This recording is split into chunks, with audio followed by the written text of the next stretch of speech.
Good evening everyone, नमस्ते सभी को। ठीक, हम लोग क्लास 10 की क्लासेस रेगुलर पढ़ रहे हैं और क्लास 10 की क्लासेस में हम लोग चैप्टर 1 को डिस्कस कर चुके हैं, चैप्टर 2 डिस्कस कर चुके हैं, चैप्टर 3 डिस्कस कर चुके हैं। सारे कॉन्सेप्ट चैप्टर 1 के, चैप्टर 2 के और चैप्टर 3 के एंड उस पे कॉन्सेप्ट पे हम लोगों ने बहुत सारे क्वेश्चंस, एनसीईआरटी एक्सरसाइज और बहुत सारे क्वेश्चंस को एक्सप्लेन किया गया, सॉल्व किया गया और पी बाई क्यू भी हम सॉल्व किए हैं जो प्रीवियस ईयर में आ चुके हैं। आज हम लोग नया चैप्टर स्टार्ट करेंगे, चैप्टर 4, जो according to NCERT, according to CBSE board, जो हमारा चैप्टर 4 है वो है क्वाड्रेटिक इक्वेशन, जिसका इंट्रोडक्शन हम लोग आज पढ़ेंगे। ठीक है, इंट्रोडक्शन में क्या है, ठीक है, इसका इंट्रोडक्शन क्या है, क्वाड्रेटिक इक्वेशन कहते हैं किसे, इन सारी चीजों को ध्यान देना है। देखिए, तो इससे पहले इन चैप्टर 2 में हम लोगों ने क्वाड्रेटिक पॉलिनोमियल के बारे में डिस्कस किया है कि क्वाड्रेटिक पॉलिनोमियल होता क्या है, प्रॉपर तरीके से डिटेल में हम लोग पढ़ चुके हैं कि क्वाड्रेटिक पॉलिनोमियल क्या होता है, उसका स्टैंडर्ड फॉर्म क्या होता है। क्वाड्रेटिक पॉलिनोमियल के बारे में डिटेल में हम लोग एक्सप्लेन कर चुके हैं। क्वाड्रेटिक पॉलिनोमियल का स्टैंडर्ड फॉर्म क्या होता है, तो क्वाड्रेटिक पॉलिनोमियल का जो स्टैंडर्ड फॉर्म होता है वो ax² + bx + c होता है। a does not equal to 0। a 0 क्यों नहीं होता है, क्योंकि a 0 हो जाएगा तो ये पूरा टर्म 0 हो जाएगा, फिर ये क्वाड्रेटिक ना होकर लीनियर हो जाएगा। ठीक है, इसलिए a does not equal to 0 लिखा गया था कंडीशन, और इसकी डिग्री यहाँ पे 2 थी इसलिए क्वाड्रेटिक था, और डिग्री 2 होने के साथ इसके जीरोस भी कितने थे, 2 थे। ये हम लोगों ने चैप्टर 2 में प्रॉपर तरीके से डिस्कस किया। ठीक है, क्वाड्रेटिक पॉलिनोमियल का standard form ax² + bx + c, a does not equal to 0। a 0 क्यों नहीं होता है, क्योंकि पता है अगर a 0 हो जाएगा तो ये पूरा टर्म 0 हो जाएगा, तो फिर बचेगा bx + c, तो जो लीनियर हो जाएगा फिर ये क्वाड्रेटिक पॉलिनोमियल नहीं रह जाएगा, इसलिए a does not equal to 0। इसकी डिग्री होती है 2, क्योंकि वेरिएबल्स की मैक्सिमम पावर 2 है, एंड साथ में इसके जीरोस भी कितने होते हैं, 2 होते हैं। तो क्वाड्रेटिक पॉलिनोमियल अगर आपको डिटेल में पता है तो क्वाड्रेटिक इक्वेशन को इजीली हम लोग क्या कर सकते हैं, जान सकते हैं। ठीक है, तो अब हम लोग क्वाड्रेटिक इक्वेशन को समझेंगे कि क्वाड्रेटिक इक्वेशन होता क्या है, उसके साथ साथ ये इसके एग्जाम्पल को देखेंगे और इसको सॉल्व करने के कौन कौन से मेथड है ये भी देखा जाएगा। ठीक है, तो सबसे पहले हम लोग बात करते हैं क्वाड्रेटिक इक्वेशन की। तो if p of x is a quadratic polynomial, if p of x is a quadratic polynomial, ये क्वाड्रेटिक पॉलिनोमियल है। ठीक है, p of x, और p of x का standard form ax² + bx + c, condition है a does not equal to 0। Then अगर p of x को 0 के बराबर कर दें, p of x को अगर हम 0 के बराबर कर देंगे तो ये जो तैयार होगा हमारा एक्सप्रेशन ax² + bx + c = 0, ये कहलाएगा हमारा क्वाड्रेटिक इक्वेशन। क्या कहलाएगा, क्वाड्रेटिक इक्वेशन कहलाएगा। If p of x is a quadratic polynomial, if p of x is a quadratic polynomial, जो p of x है वो एक क्वाड्रेटिक पॉलिनोमियल है जिसका स्टैंडर्ड फॉर्म होता है ax² + bx + c, a does not equal to 0, और then p of x is equal to 0। अगर p of x को हम 0 के बराबर कर दें तो जो कन्वर्ट होके मिलेगा ax² + bx + c = 0, और इसी को कहेंगे हम क्या, क्वाड्रेटिक इक्वेशन। फिर हम बात करेंगे where a b and c belongs r, मतलब जो a b c है वो r में बिलोंग्स करेंगे। r मीन्स हमारा कैसा नंबर होगा, रियल नंबर होगा, और a does not equal to 0, यहां भी वो कंडीशन रहेगा कि a 0 नहीं होगा। ठीक है, तो आपसे पहला क्वेश्चन बनेगा कि standard form of quadratic equation, तो आपके दिमाग में सेव होना चाहिए स्टैंडर्ड फॉर्म और जनरल फॉर्म कहें या स्टैंडर्ड फॉर्म कहें, तो standard form of quadratic equation ax² + bx + c = 0, ये स्टैंडर्ड फॉर्म हो जाएगा। a does not equal to 0, अगर कोई पूछेगा a b c क्या है, तो a b c जो बिलोंग करेगा वो r में बिलोंग करेगा, r means a real number, r means क्या हो जाएगा, रियल नंबर। तो ये हो गया डिफिनेशन क्वाड्रेटिक इक्वेशन का। हमने आपको क्वाड्रेटिक पॉलिनोमियल बताया क्योंकि हम पढ़ चुके हैं उसके बारे में। तो if p of x is a quadratic polynomial, p of x means ax² + bx + c, a does not equal to 0। a 0 क्यों नहीं होगा आपको पता है, P of x is equal to 0, अगर P ऑफ x को 0 के बराबर कर दें यानी ax square plus bx plus c is equal to 0, तो इसे हम कहेंगे क्वाड्रेटिक इक्वेशन। क्या कहेंगे? Quadratic equation. अब अगर इस फॉर्म में जितने भी इक्वेशन लिखे रहेंगे उन सबको कहेंगे क्वाड्रेटिक इक्वेशन। एग्जांपल की बात करें तो एग्जांपल देखिएगा, ठीक है। Example number first, x square plus 5x plus 6 is equal to 0, under root 2x square plus 5x plus 5 is equal to 0, x square plus x plus 1 is equal to 0, और यहाँ पे 2x square plus 4x plus 4 is equal to 0। Example number next, x square minus x plus 1 is equal to 0। तो ये जितने भी equation लिखे हैं, जितने भी एग्जाम्पल लिखे हैं, ये सब क्वाड्रेटिक इक्वेशन के एग्जाम्पल है। इसको स्टैंडर्ड फॉर्म से आप कंपेयर करके देख सकते हैं। स्टैंडर्ड फॉर्म से कंपेयर करके किसी भी इक्वेशन को आप देख सकते हैं। सारे इक्वेशन हमारे इस फॉर्म में क्या है, लिखे हुए हैं। देखिए, ठीक है, जो स्टैंडर्ड फॉर्म है ax square plus bx plus c, x square plus 5x plus 6, अगर कंपेयर करें स्टैंडर्ड फॉर्म से तो वैल्यू ऑफ a यहाँ 1 है, वैल्यू ऑफ b यहाँ 5 है, वैल्यू ऑफ c 6 है। जो a b c होते हैं वो हमारे रियल नंबर्स होते हैं। a जो होता है वो x स्क्वायर का कोएफिशिएंट होता है, b जो होता है वो x का कोएफिशिएंट होता है, और c जो हमारा होता है वो क्या होता है, कांस्टेंट टर्म होता है। तो ये हो गया क्वाड्रेटिक इक्वेशन का इंट्रोडक्शन, ठीक है। उस होता कैसे है, प्राप्त कैसे होता है क्वाड्रेटिक इक्वेशन, मिलता कैसे है, उसकी डेफिनेशन कैसे हम लोग लिखेंगे क्वाड्रेटिक इक्वेशन की, और उसके ये हो गए एग्जांपल, ठीक है। मतलब अगर क्वाड्रेटिक पॉलिनोमियल को हम 0 के बराबर कर देंगे तो जो हमें मिलेगा ax square plus bx plus c is equal to 0, वो होगा क्वाड्रेटिक इक्वेशन। वो क्या होगा, क्वाड्रेटिक इक्वेशन। अगर क्वाड्रेटिक पॉलिनोमियल, किसी भी क्वाड्रेटिक पॉलिनोमियल को हमने 0 के बराबर कर दिया तो वो जो मिलेगा वो होगा क्वाड्रेटिक इक्वेशन, ठीक है। ए बी सी हमारे क्या होते हैं, रियल नंबर होते हैं। रियल नंबर के बारे में चैप्टर 1 में डिटेल डिस्कस किया गया है, ठीक है। एंड अगर कोई आपसे पूछता है कि a किसका कोएफिशिएंट है, तो a x स्क्वायर का कोएफिशिएंट होता है, b x का कोएफिशिएंट होता है, c हमारा क्या होता है, कांस्टेंट टर्म होता है। उसके एग्जांपल यहाँ पे आपके पास 5 एग्जांपल सामने लिखे हुए हैं, ठीक, ओके। तो ये हो गया इंट्रोडक्शन ऑफ क्वाड्रेटिक इक्वेशन। अब यहाँ क्वेश्चन पूछा जाएगा कि इसके रूट्स कितने होंगे, तो आप ऑलरेडी जानते हो, अभी मैंने डिस्कस किया कि क्वाड्रेटिक पॉलिनोमियल के रूट्स कितने होते हैं। तो क्वाड्रेटिक पॉलिनोमियल के रूट्स 2 होते हैं। तो क्वाड्रेटिक इक्वेशन के भी रूट्स कितने होंगे, मींस वैल्यू ऑफ x कितनी मिलेगी, तो वैल्यू ऑफ 6 हमें कितने मिलने वाले हैं, 2 वैल्यू x की मिलेगी, ठीक है। 2 वैल्यू कैसे मिलेगी वो हम लोग आगे नेचर ऑफ रूट्स में डिस्कस करेंगे, ओके। चलिए नेक्स्ट आते हैं।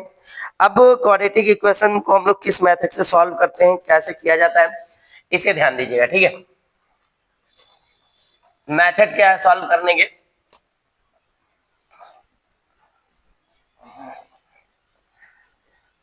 क्वाड्रेटिक इक्वेशन सॉल्व करने के कौन कौन से मेथड है। स्टैंडर्ड फॉर्म हमारा पता चल गया आपको कि क्वाड्रेटिक इक्वेशन का स्टैंडर्ड फॉर्म क्या होता है। अगर आपसे कोई पूछता है standard form of quadratic equation, तो आपके दिमाग में तुरंत सेव होना चाहिए कि ax square plus bx plus c is equal to 0, a does not equal to 0 and a b and c belongs क्या, r फॉर रियल नंबर, ठीक है। तो ये हमारा हो गया स्टैंडर्ड फॉर्म। ये हमारा कैसा फॉर्म हो गया, स्टैंडर्ड फॉर्म a0 नहीं होगा और a b c हमारे कैसे नंबर्स होंगे, रियल नंबर्स होंगे। एग्जांपल मैंने आपको लिख के दिखाया, ठीक है। अब क्वाड्रेटिक इक्वेशन को सॉल्व कितने मेथड से करते हैं, यहाँ पे ध्यान देना है। मेथड कौन कौन से हैं, तो इसका मेथड है पहला फैक्टराइजेशन मेथड, ठीक है। फर्स्ट मेथड हमारा फैक्टराइजेशन मेथड। सेकंड मेथड हमारा मिलेगा क्वाड्रेटिक फॉर्मूला, ठीक है, जिसे हम लोग कहते हैं, ठीक है, जिसे हम लोग कहते हैं श्रीधराचार्य सूत्र के नाम से जानते हैं। हिंदी में श्रीधराचार्य सूत्र के नाम से जानते हैं। यूपी बोर्ड के बच्चे यही पढ़ते हैं, श्रीधराचार्य सूत्र, और अंग्रेजी में इसको कहा है क्वाड्रेटिक फॉर्मूला। तीसरा हमारा जो मेथड है कंप्लीटिंग द स्क्वायर मेथड, ये तीसरा मेथड है। एनसीईआरटी के पुरानी किताब में मिलेगा आपको ये method, completing the square method, ठीक है। इसी हेल्प से हम लोग इस फॉर्मूले को क्या करते हैं, प्रूव करते हैं, ठीक है। तो फैक्टराइजेशन मेथड की बात करें, यहाँ पे factorization method, quadratic formula and completing the square method से हम लोग क्वाड्रेटिक इक्वेशन को क्या करते हैं, सॉल्व करते हैं। तो फैक्टराइजेशन मेथड की अगर बात करें तो हमने चैप्टर 2 जब पढ़ा था तो चैप्टर 2 में प्रॉपर तरीके से फैक्टराइजेशन मेथड को क्या किए थे, डिस्कस किए थे। ठीक है, यहाँ पे एक दो एग्जांपल आपको हम सॉल्व करके दिखाएंगे बाय फैक्टराइजेशन मेथड। ओके, ध्यान दीजिएगा। ठीक है, ओपन कर दीजिए। ठीक है, तो फैक्टराइजेशन मेथड और क्वाड्रेटिक फॉर्मूला क्या होता है, completing square method. Present time में जो आप लोग एनसीईआरटी बुक में देखते हैं वो न्यू एनसीईआरटी के अकॉर्डिंग फैक्टराइजेशन और क्वाड्रेटिक फॉर्मूला यानी श्रीधराचार्य सूत्र, श्रीधराचार्य फॉर्मूला हमारे पास है। और ये मेथड पुरानी एनसीईआरटी की किताब में, कंप्लीटिंग द स्क्वायर मेथड आपके एनसीईआरटी की पुरानी एनसीईआरटी की किताब में है। ठीक है, ये मेथड हम लोग क्या करते हैं, पढ़ते हैं। तो पहले हम लोग बात करते हैं फैक्टराइजेशन मेथड की। किसकी बात करते हैं, फैक्टराइजेशन मेथड की, जिसपे हम लोग एक सवाल लगा के आपको दिखाएंगे। ध्यान दीजिएगा, एग्जांपल लेंगे तो हम पहले डिस्कस करेंगे फैक्टराइजेशन मेथड होता क्या है। तो फैक्टराइजेशन मेथड वैसे हमने चैप्टर 2 में डिस्कस किया है। तो फर्स्ट एग्जांपल लेते हैं, x square minus 3x plus minus 10 is equal to 0। ठीक है, हमारे पास ये एक एग्जांपल है, x square minus 3x minus 10 is equal to 0, और इसे हमें सॉल्व करना है बाय फैक्टराइजेशन मेथड, क्योंकि हम लोग चैप्टर 2 में फैक्टराइजेशन मेथड को प्रॉपर तरीके से क्या किए हैं, डिस्कस किए हैं। मेथड वहां पे बताया था मैंने आपको एक्सप्लेन करते समय कि हम लोग फैक्टर कैसे करते हैं, उसी तरीके से यहाँ पे हम लोग क्या करेंगे, सॉल्व करेंगे। तो बहुत इजी है फैक्टराइजेशन मेथड, मैंने आपको पढ़ाते समय बताया था इन चैप्टर 2 में। ये हमारा होगा आगे का नंबर जो एक्स स्क्वायर का कोएफिशिएंट होगा, और कांस्टेंट टर्म को मल्टीप्लाई कर लेंगे, तो 1 और 10 का मल्टीप्लाई करेंगे तो आ जाएगा 10। अब हमें ऐसा नंबर ढूंढना है कि मल्टीप्लिकेशन करने पे 10 आए। मल्टीप्लिकेशन करने पे क्या है, फिर ये साइन देखेंगे तो यहाँ है निगेटिव, घटाने पे आना चाहिए 3, मल्टीप्लाई करने पे 10 आए। ऐसा नंबर ढूंढना कि मल्टीप्लाई करे तो 10 आए और सब्ट्रैक्ट करें उन दोनों नंबर को तो 3 है। ठीक है, मल्टीप्लाई करने पे 10 आना चाहिए और सब्ट्रैक्ट करने पे कितना आना चाहिए, 3 आना चाहिए। हमें ऐसा नंबर ढूंढना है। तो हमें अगर 5 का टेबल याद है तो 5 2 क्या होता है, 10 होता है। ओके, 5 2 10 और 5 माइनस 2 इज इक्वल टू क्या होता है, 3। तो ये इसको हम लोग फैक्टराइजेशन मेथड को मिडिल स्प्लिटिंग टर्म भी बोलते हैं। मिडिल स्प्लिटिंग टर्म से भी हम इस सवाल को क्या कर सकते हैं, सॉल्व कर सकते हैं। ये जो मेथड है वो मिडिल स्प्लिटिंग टर्म वाला मेथड है। तो जहां 3 लिखा हुआ है, इस 3 को हम ब्रेक कर देंगे, एक्स स्क्वायर ब्रैकेट में लिख लेंगे 5 minus 2 into x minus 10 is equal to 0, bracket open करेंगे, minus 5x minus minus plus 2x minus 10 is equal to 0। अब इसमें कॉमन है, 3 टर्म में था, यहाँ 4 टर्म में हो गया, दो का पेयर बना लेंगे। इसमें कॉमन है तो ये हो जाएगा x माइनस 5 प्लस 2 कॉमन है, यहाँ भी x minus 5 is equal to 0 हो जाएगा। अब पूरे टर्म में कॉमन देखें तो x माइनस 5 हमको कॉमन दिख रहा है। अब हमारा जो ये नंबर बचा x प्लस 2, इसको एक ब्रैकेट में लिख देंगे।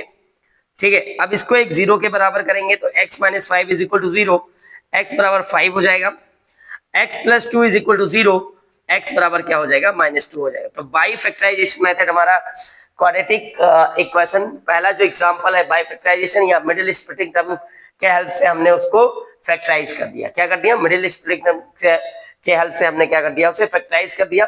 फैक्टराइज करने का तरीका क्या है, एक्स स्क्वायर का कोएफिशिएंट है और कांस्टेंट टर्म, उसका मल्टीप्लाई कर लेंगे तो मल्टीप्लाई करने पे आ गया 10। अब हमें ऐसा नंबर ढूंढना है कि मल्टीप्लाई करे तो 10 आना चाहिए। ठीक है, और यहाँ साइन जो होगा, अगर माइनस है तो माइनस करेंगे, प्लस है तो प्लस करेंगे, तो माइनस यानी सब्ट्रैक्ट करने पे 3 आना चाहिए, ऐसा नंबर ढूंढना है। तो 5 2 होता है 10, अब 5 में से 2 जाएगा तो बचेगा क्या, 3, यानी सब्ट्रैक्ट करने पे 3 आना चाहिए। हमने ये सिंबल लिख लिया था कि हमें पता रहे, तो हमने स्प्लिट कर दिया मिडिल वाले टर्म को, जो 3 लिखा है उसके जगह पे हमने लिख दिया 5 minus 2 is equal to 3, x square minus 5 minus 2 into x minus 10 is equal to 0, x square minus 5x plus 2x minus 10 is equal to 0। अब इसमें कॉमन हो गया x, तो x कॉमन है तो बचेगा x माइनस 5, इसमें कॉमन हो गया 2 तो यहाँ भी बचेगा x minus 5 is equal to 0, x minus 5 हो गया पूरे में कॉमन, तो ये जो टर्म है x और प्लस 2 इसको एक ब्रैकेट में कर दिया।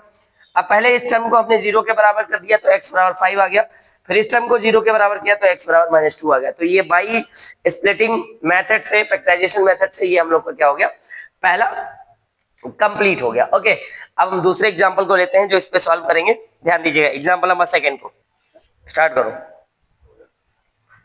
ओके, नेक्स्ट एग्जांपल पे आते हैं, एग्जांपल नंबर 2। ये हो गया by splitting method, factorization method से हमने पहला एग्जांपल सॉल्व किया। अब दूसरे एग्जांपल को लेते हैं जो हम लोग मिडिल स्प्लिटिंग यानी फैक्टराइजेशन से करके देखेंगे। एग्जांपल नंबर सेकंड है 2x square plus x minus 6 is equal to 0। क्योंकि हम लोग चैप्टर 2 में बहुत सारे क्वेश्चन बाई फैक्टराइजेशन मेथड क्या किए हैं, सॉल्व किए हैं। तो देखिएगा फिर से वही रूल फॉलो करेंगे जो मैंने अभी फॉलो करके दिखाया है, ध्यान दीजिएगा। सबसे पहला काम एक्स स्क्वायर और कांस्टेंट टर्म का मल्टीप्लाई करना, तो 6 2 जा 12। फिर यहाँ के साइन को देखना, तो 6 2 जा 12 हो गया, यहाँ है निगेटिव और ये इसके आगे लिखा है 1। यानी हमें ऐसा नंबर ढूंढना है कि मल्टीप्लाई करे तो 12 है। मल्टीप्लाई करने पे क्या है 12, मल्टीप्लाई करने पे 12 है, तो मल्टीप्लाई करने पे 12 अगर 4 का टेबल आपको याद होगा तो हो जाए इजीली। तो 4 इंटू 3 इज इक्वल टू होता है 12। सब्ट्रैक्ट करने पे आना चाहिए 1, तो आपको पता है 4 माइनस 3 इज इक्वल टू क्या होता है, यानी 1 के जगह पे हम लोग स्प्लिट कर सकते हैं, रख सकते हैं 4 माइनस 3, तो 2x स्क्वायर, यहाँ पे 4 minus 3 into x minus 6 is equal to 0। Bracket open करेंगे, आगे है प्लस, कोई फर्क नहीं पड़ेगा, 4x minus 3x minus 6 is equal to 0। सीधा सीधा कॉमन है 2x, बचेगा x प्लस 2, इसमें कॉमन है माइनस 3, x प्लस 2 क्योंकि माइनस कॉमन होके बाहर आ चुका है इज इक्वल टू 0। पूरे टर्म में x प्लस 2 कॉमन हो गया, 2x minus 3 is equal to 0।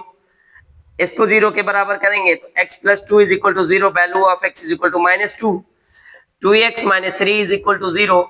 तो 2x इज इक्वल टू, पहले इसको ट्रांसफर करेंगे, इधर नेगेटिव उधर जाएगा, हो जाएगा पॉजिटिव, x बराबर 3/2। तो ये हमारा हो गया दूसरा example by middle splitting term से, बाई फैक्टराइजेशन मेथड से हम लोगों ने ये दूसरा एग्जांपल भी सॉल्व किया। मतलब इस मेथड में हम पहले क्या करते हैं, एक्स स्क्वायर के कोएफिशिएंट और कांस्टेंट टर्म का मल्टीप्लाई करते हैं, फिर नंबर ढूंढते हैं कि मल्टीप्लाई करने पे इतना आना चाहिए, ऐसे दो नंबर ढूंढेंगे। और फिर यहाँ पे जो साइन है, जैसे यहाँ निगेटिव है तो निगेटिव यानी सब्ट्रैक्ट करने पे आगे जो नंबर लिखा है 1 2 3 जो भी, जैसे अभी पीछे लिखा हुआ था कि 3 आना चाहिए था, सब्ट्रैक्ट करने पे 1 आए। अगर यहाँ प्लस है तो प्लस करने पे उतना नंबर आना चाहिए, तो यहाँ माइनस से सब्ट्रैक्ट करने पे 1 आना चाहिए, तो 4 3 जा 12 और 4 माइनस 3 इज इक्वल टू 1। अब जहां 1 लिखा वहां पे मैंने ब्रेक कर दिया, उसको स्प्लिट कर दिया, उसके जगह पे लिख दिया 4 minus 3 into x minus 6 is equal to 0। 2x square bracket open करेंगे, 4x minus 3x minus 6 is equal to 0। इस पूरे टर्म में 2x कॉमन, x प्लस 2, इस पूरे टर्म में 3 कॉमन, x प्लस 2। अब यहाँ x प्लस 2 एक ब्रैकेट में हो गया, 2x माइनस 3 एक ब्रैकेट में हो गया, x plus 2 is equal to x plus 2 is equal to 0, तो value of x is equal to minus 2, 2x minus 3 is equal to 0, तो value of x is equal to 3/2। ठीक है, ये तो हो गया हमारा एग्जांपल नंबर सेकंड। अब हम लोग आते हैं नेक्स्ट जो हमारे पास लिखा है, ठीक है, क्वाड्रेटिक फॉर्मूला, इसके बारे में डिस्कस करेंगे। ठीक, चलिए ध्यान दीजिएगा, जो हमारे पास है क्वाड्रेटिक फॉर्मूला, उसके बारे में हम लोग डिस्कस करेंगे कि क्वाड्रेटिक फॉर्मूला क्या होता है।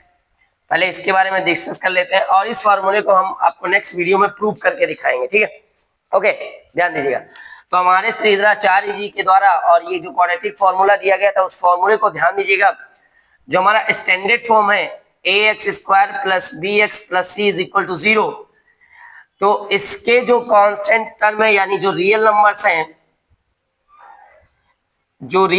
हैं हमारे a b c, और हमें x की वैल्यू निकालनी होती है, तो उसमें उन्होंने एक रिलेशन बना के दे दिया, और वो रिलेशन एक फॉर्मूले के रूप में, जिससे हम इजीली क्या कर सकते हैं, फाइंड आउट कर सकते हैं x की वैल्यू को। ध्यान दीजिएगा, जो फॉर्मूला है वो x बराबर minus b plus minus under root B square minus 4ac upon 2a, ये है श्रीधराचार्य फॉर्मूला। ये कौन सा फॉर्मूला है, श्रीधराचार्य फॉर्मूला है। ठीक है, ये फॉर्मूला आया कैसे, प्रूव कैसे करते हैं, ये बगल में मेथड लिखा है, कंप्लीटिंग द स्क्वायर मेथड से हम इस फॉर्मूले को आपको नेक्स्ट वीडियो में प्रूव करके दिखाएंगे, उस पर सवाल लगा के भी दिखाएंगे। ठीक है, ध्यान दीजिएगा, x is equal to minus B plus minus under root B square minus 4ac upon 2a। जो x की वैल्यू निकालने के लिए फॉर्मूला है x is equal to minus B plus minus under root B square minus 4ac upon 2a।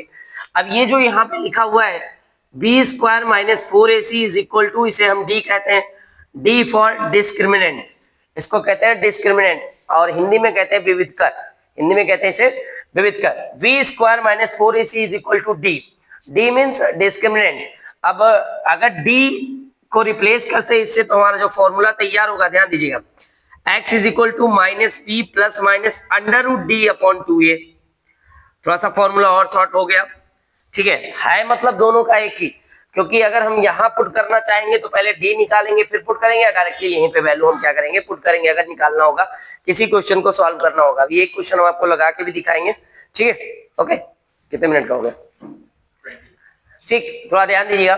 Okay, x is equal to minus B plus minus under root D upon 2a। Okay, तो ये हमारा हो गया Shridharacharya formula. अब आपने अभी तक देखा कि x की दो वैल्यू आती है, x की कितनी वैल्यू आती है, x की दो वैल्यू आती है। तो कैसे x की दो वैल्यू आती है उसको भी हम लोग ध्यान से देखेंगे। देखिए, अगर आपको अलग अलग निकालना है x की वैल्यू को, कि x की वैल्यू हमें सर अलग अलग निकालना है, दोनों एक ही में कैसे करेंगे वो सब हम आपको सिखाएंगे। देखिए, अगर अलग अलग निकालना है दोनों वैल्यू को तो ध्यान से देखिएगा, हम अगर x की वैल्यू की बात करें तो यहाँ पे आपको दिख रहा होगा प्लस माइनस, तो एक बार पॉजिटिव कंसीडर कर लीजिए, एक बार निगेटिव।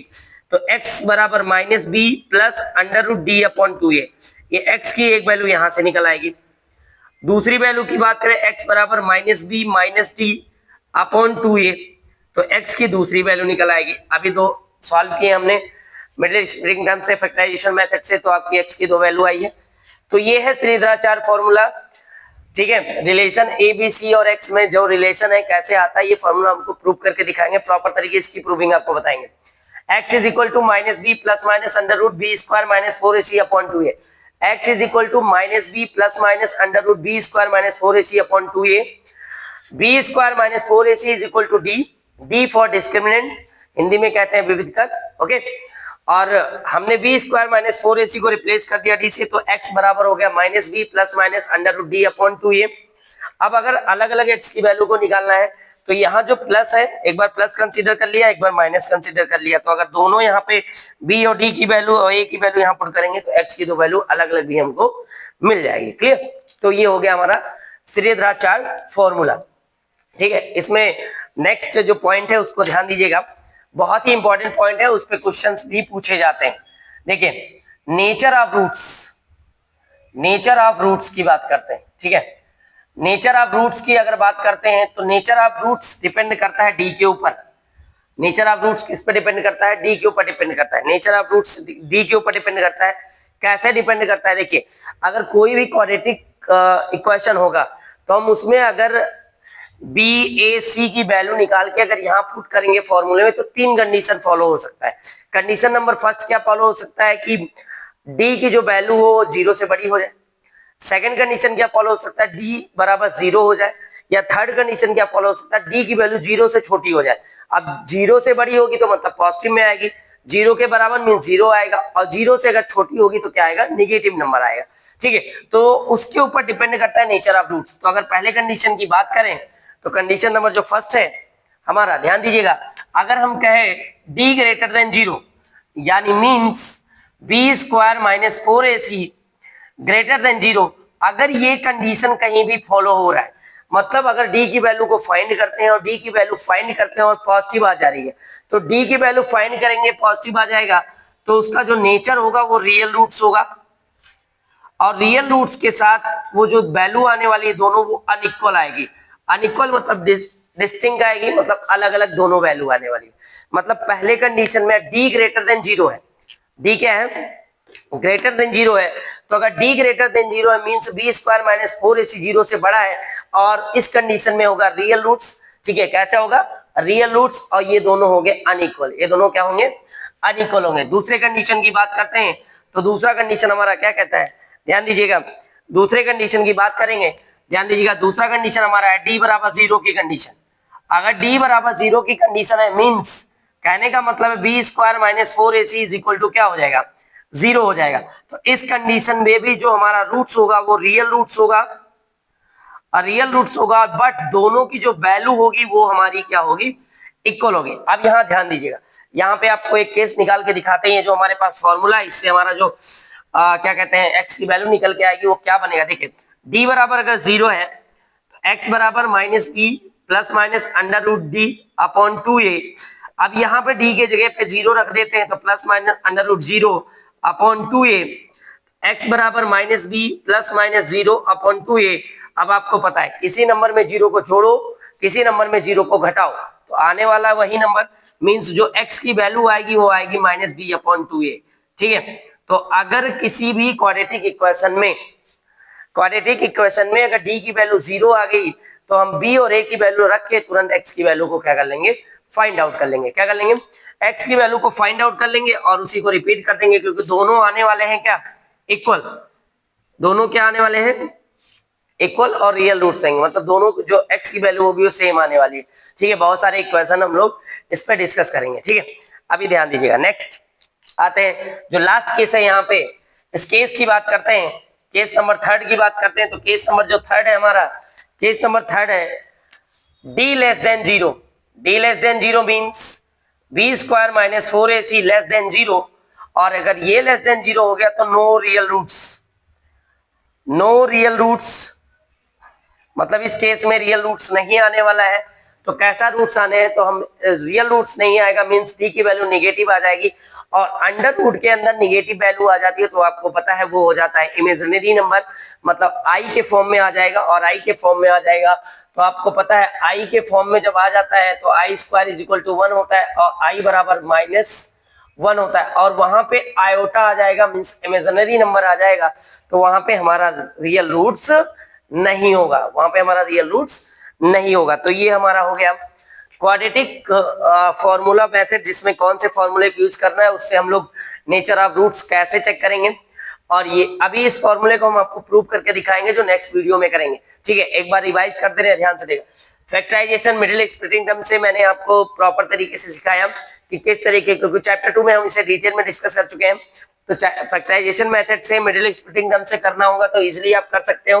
ठीक है, क्वाड्रेटिक फॉर्मूला यहाँ पे इस चैप्टर में वेरी मोस्ट इंपॉर्टेंट, इस फॉर्मूले को याद रखना है आपको। फॉर्मूला क्या है, फॉर्मूला याद रखना है, x = -b ± √b² - 4ac/2a, ये याद रखना है। या उसके बाद दूसरा वाला भी मैंने d v² - 4ac को हम d कहते हैं, मीन डिस्क्रिमिनेंट कहते हैं। ठीक है, तो x = -b ± √d/2a, अगर दोनों अलग अलग बताना है कि x की वैल्यू दोनों अलग अलग बताना है तो x = -b + d/2a और x = -b √d/2a, तो ये अलग अलग हो गया। उसके बाद यहाँ पे नेचर ऑफ रूट्स की बात करेंगे, तो नेचर ऑफ रूट्स डिपेंड करता है d